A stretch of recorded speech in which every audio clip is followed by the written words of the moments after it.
सलग 3 दिवस आपल्याकडे पाऊस जास्त पडत असल्यामुळे पुणे शहरामध्ये आपल्याला इथे पाहायला मिळते की पाणलोट क्षेत्रात पण जास्त पाणी आलेलं आहे. धरण साखळीतही पाणी भरलंय चांगलं. त्यामुळे आता नदीत पाणी सोडावं लागलंय. तर साधारण 27,220 क्युसेक पाणी सोडलंय.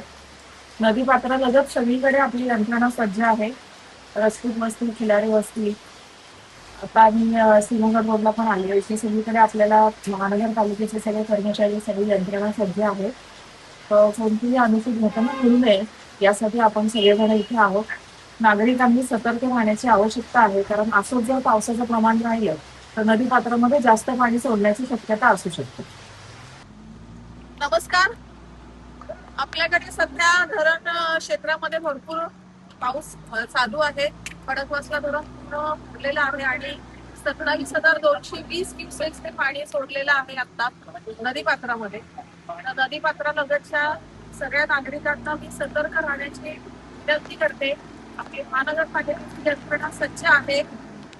इथे सगळेजण ठिकठिकाणी नदीपात्रालगत महानगरपालिकेचे अधिकारी, कर्मचारी हे थांबले. लक्ष ठेवून आहोत आम्ही सगळ्या परिस्थितीवरती.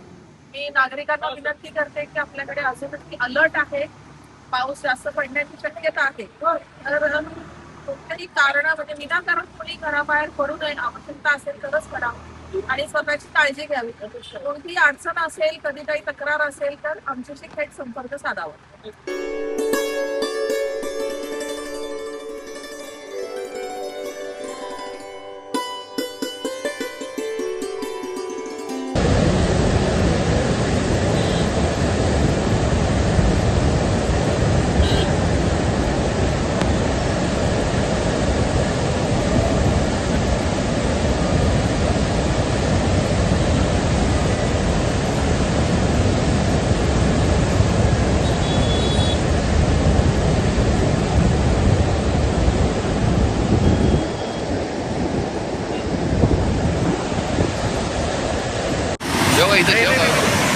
हा धरणात आहे. लावलं ना आता मी वायफाय लावलं ना. बरं गुगल मीटची लिंक पाठवा.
नमस्कार.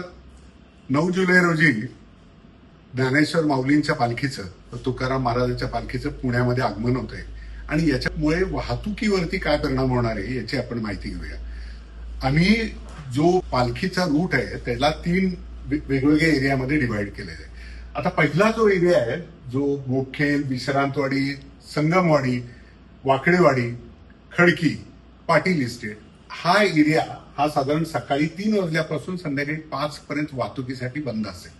जो दुसरा एरिया आहे ज्याच्यामध्ये Ganeshkhind road, Fergusson college road, Jangli Maharaj road, Shivaji road आणि थोडासा कर्वे रोड हा परिसर आम्ही शक्यतो 12 नंतर बंद करायला सुरुवात करणार आहे. सो 12 वाजल्यापासून संध्याकाळी 6 वाजेपर्यंत हा परिसर बंद असेल. आणि शेवटचा म्हणजे ज्या ठिकाणी पालखी मुक्कामाला जाते तो म्हणजे पेठ परिसर, ज्याच्यामध्ये Shivaji road, Bajirao road, Lakshmi road आणि थोडासा नेहरू रोड हा जो बाधित होतो तो संध्याकाळी 5 नंतर त्या ठिकाणचं वाहतूक बंद करायला सुरुवात करणार आहे. त्यामुळे आपला प्रवास आणि आपण बाहेर निघताना याचं जर प्लॅनिंग केलं तर निश्चितच आपलीही गैरसोय होणार नाही आणि पालखीचं मुवमेंट सुद्धा चांगल्या पद्धतीने होईल. याबरोबरच आपल्याला जर पालखीचं लोकेशन पाहायचं असेल तर आपण diversion.punepolice.gov.in ही जर आमचं वेब पेज जर आपण बघितलं तर आपल्याला लाईव्ह पालखीचं लोकेशन मिळेल. म्हणजे आपल्याला दर्शनासाठी जायचं असेल तरी सुद्धा आपली त्याची सोय होईल. नमस्कार.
डायमंड कटर बोलवा यांनी जमणार नाहीये. गाडी आली आहे. डायमंड आणले ना डायमंड कटर पाहिजे त्याचा लेंथ जास्त आहे. पण मी काय म्हणतोय जेवढं ही लागतं रस्सी तेवढं जाऊ सुटली. हा इकडे आला तो तिकडे आला क्रॉस झालाय. ती रस्सी या बाजूला घे. रस्सी या बाजूला घे. द्या. रस्सी पलटी करा. रस्सी पलटी करा. Don't waste time. इथंच सगळे बोलणार तुम्ही डायमंड कटरची व्यवस्था करा.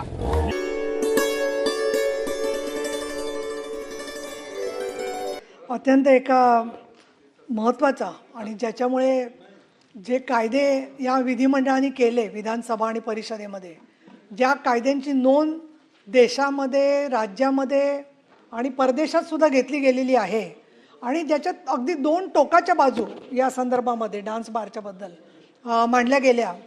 आणि आपण महाराष्ट्र एक प्रागतिक राज्य आहे असं आपण मानतो आणि आपण डान्स बारच्या संदर्भामध्ये फार ठोस भूमिका घेतली आणि राजकीय मतभेदाच्या पलीकडे जाऊन हे सभागृह समाजाच्या हिताच्या आणि युवा पिढीच्या चांगल्यासाठी काही निर्णय घेऊ शकतो हे आपण आत्तापर्यंत दाखवत आलेलो आहोत.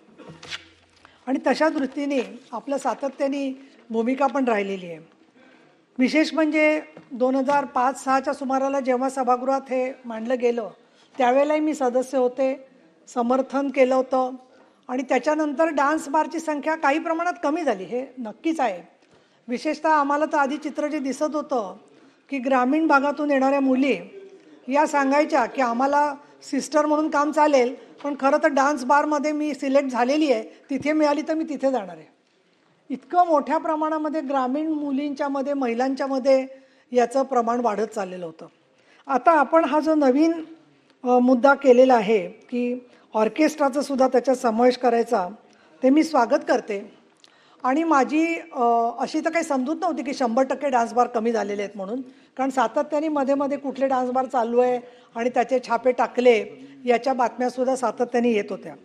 परंतु अटल सेतू झाला आणि अटल सेतूच्या नंतर आम्ही मुंबई पुणे एक्सप्रेसवेला लागतो, त्याच्यामध्ये आम्हाला जाताना डावीकडे आणि उजवीकडे पाहिल्यावर अजून खूप वेगळं जग आहे असं लक्षामध्ये आलं आणि प्रत्येक ठिकाणी बघितलं तर बंदच्या बंद दारं आणि संगीताची नावं त्याला.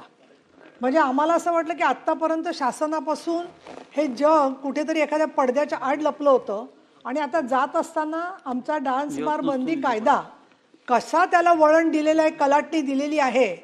आणि जो अटल सेतू आम्ही अभिमानाने मिरवतो तर यांचा जो अटल मार्ग स्वतःचा त्यांनी केलेला आहे त्याच्यामुळे शर्मेने मान खाली जावी अशा प्रकारचा प्रयत्न आहे. अटल सेतूवरून निघाल्यापासून ते जाईपर्यंत अगदी तुम्हाला पाणी प्यायला जरी थांबायचं असेल तर एखाद्या टपरीपाशी किंवा बिस्किटच्या दुकानापाशी तुम्ही थांबू शकता, पण कुठल्याही हॉटेलमध्ये जाऊ शकत नाही परिस्थिती आहे.